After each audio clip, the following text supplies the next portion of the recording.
So, para ma-stop yun, inano namin, later na lang namin na-notice yun. So, ang ginawa po namin, nireport namin sa police. Gumawa po kami ng report. Actually, may report yan dito. Kung i-continue pa namin, hindi namin continue as long as nibalik naman yung pera.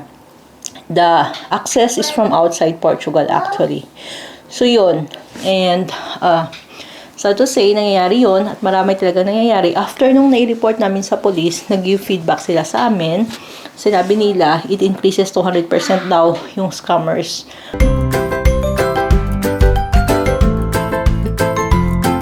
So yeah, let's check what we've got here. This is for you, Papa. This will fit you. XXL. You try. It will look good on you. It's yellow. What else is inside, Mama? This is for you. Oh, so cute. Wait lang. 27:30. Yeah, this is for you, Beatrice. Nothing more. Wow. Wow. Lola Butter. This is summer sock. I know if it's summer sock. Excited. Medyas lang nakuha. This is not summer sock. This is a winter sock. Bola bought you a winter sock, Beatrice. Winter sock yung binili. I have a lot of socks, so it's okay. I'll put this for washing. So we can wash it already. It's a bit small, it's okay. So yan, binilhan siya ng kanyang lola. Ganyan yan dito. Diba? Ikaw na may lola. Palaging binibilhan. So, yeah. And then we'll check what's inside, what they bought. Wow! Look at here, model, your new t-shirt. Oh, you look good. I know. It's not a t-shirt that makes me look good. Yes, I'm making it good. Lakas ng loob eh. Don't make that me kili-kili. It's not smelly. Of course, it smells good. You're crazy. Look good, Papa. Yeah, I know. It's summer shirt. I look good. Okay. It looks good. Let's see what is here. Lola bought us. Oh. Ito yung meat. Kasi yung isang araw, sabi ko sa kanya, wala pa, hindi tayo nabigyan pa ng meat. Hindi naman, madami pa naman kami dyan. So, chicken. And, what is this? Beef? Pork? Lola has pork. And this is beef. Beef, ground beef. Dito pa bumili kami ng ground beef. Hindi kami bumibili dong ready na. Bumibili kami ng beef, tapos pinapagrind lang namin. So, ganun. And sausage. Yung sausage. Yon. Lagay natin to sa ref. It's okay. Frozen pa naman. So, I will arrange later. So, what we've got here, lemon. Kita mo yung ano namin kasi, di ba, hindi kami nakapag-shopping nung naubos na. I forgot the milk. I'll cut this one first. It's okay, we still have milk. So, yun. I'll cut this one. Good. Yeah, we'll cut this. To my friend, hello. I have to cut this one because you might be there in the store when you go inside. Possible. That's why it's very expensive. Scissor it. So yeah, I'll put this for washing. Together with that, I will put it in the washing machine. And Lola bought us egg. So at least we have another lemon. Lemon is life talaga dito, guys. Kasi palagi kong ginagamit pag nagluluto ako. Mamarinate ng pagkain. Though may lemon naman sila, pero wala pa yatang bunga. So yan. I have to bring back the first bag of lemon. Because when I pick up, I don't see that one already growing yet. Oh. So rotten. Well, Oh, really? yeah, I have to go back. Yeah, it's a bit soft actually. Some, but it's okay. It's still okay. Then Lola, what you I pick up the banana. you pick up the banana? I hope it's good. It's okay. A bit skinny, but it's okay. I hope I'm skinny like that. It's like me. Oh, strawberry. Beatrice, you want to eat strawberry? No. Even only one? Only one strawberry? Mama don't want to eat, Mama. You want, Papa? Yep. One pa. Ay, this is a bit. I will wash first. Oh, The oranges. This one make orange na. and choose. I hope that's it. Ah, you choose this one? Yep. Smells good.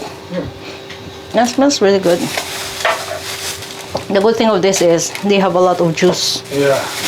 I checked the one in the net. So many rotten there already. And yogurt. Thank you for the yogurt. Oh, you buy again the Anyway, olives for Beatrice. not me. Lola again. Actually, I make gelatin for Beatrice, but she don't like my gelatin. And what you've got here? Store box. One without straw. Also, And then, oh, okay. 2 cents off. Milka. That's a bit cheaper.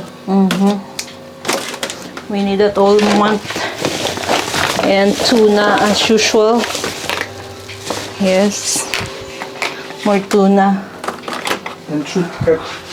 And ketchup. Oh, okay. You bought this one? Yes. I searched for it. And you like this one? For fruits. No, But no. it's not for fruits. It's all. Let me see. Huh? Ah, Cuatro Frutos. I saw Cuatro Frutos there in the National last time. Yeah. But they the one that we used to buy or nothing now. And olives. So Beatrice. She still has one. You have to eat it too. We have a lot of olives. Kasi may olives pa ako. Yung ginawa kong olives. Ang sarap.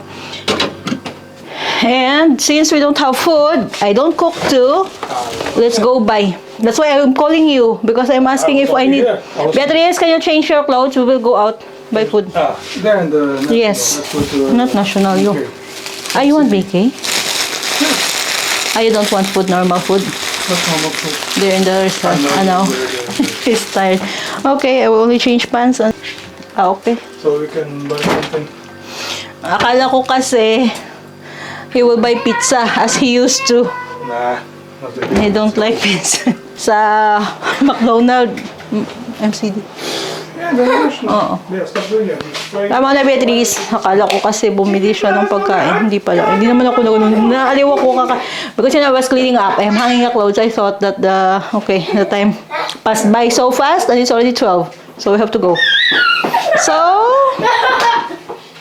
ayan, we are home now. Beatrice got this from MCD. MCD kami kumain. Ayun, nandyan na naman, maglalaro na naman yung bata. So, we've got her, Searching for something. Hello Kitty. Yeah, I know. Let's see, where did Papa put the things? So, do you like your templates, Beatrice? Yeah. You like? Ah, very good. That she likes her templates. Let's check the blanket because you have to use it later.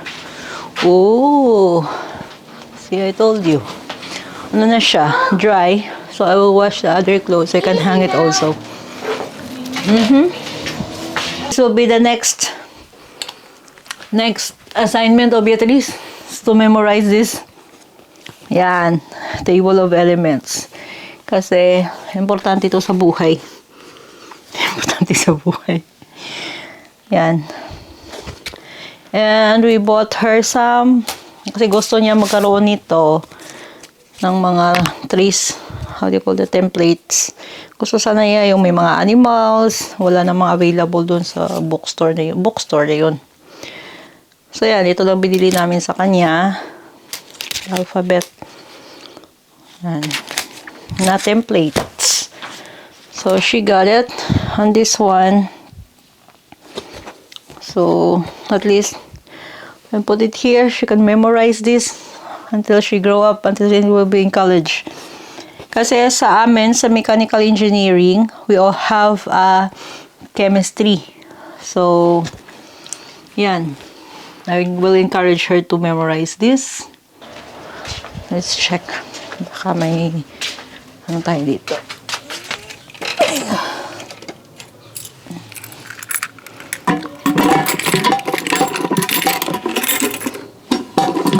Wala.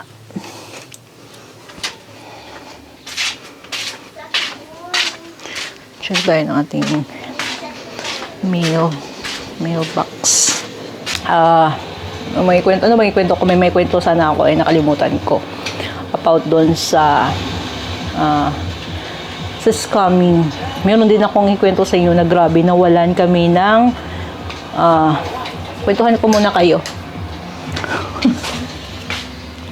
bago ako makalimot. So, upo muna tayo dito. So, yan, yung sa scamming, guys. Tanggalin natin kasi nahuhubadan ako. Yung sa scamming, last time nawalan po kami ng 500 euros. Dito sa Portugal, we lost 500 euros in the account. Kasi, nangyari noon, may binili kami online. So, nung may binili kami online, yun pala, I don't know what happened. Kasi asawa ko yun, pag mga online transaction, hindi ako nakikialam. So, yun, parang na-access nila yung account namin. So, every time, they withdraw 100 euros. So, 5 beses. So, para ma-stop yun, inano namin, later na lang namin na-notice yun. So, ang ginawa po namin, nireport namin sa police. Gumawa po kami ng report. At kasi may report yan dito. Kung i-continue pa namin, hindi namin continue as long as nibalik naman yung pera. The access is from outside Portugal actually. So, yun. And, so to say, nangyayari yun at marami talaga nangyayari. After nung nai-report namin sa police, nag-give feedback sila sa amin. Sinabi nila, it increases to 100% daw yung scammers. That was already, how many years ago? Grabe, ang tagal na nun ha. Pero grabe dito.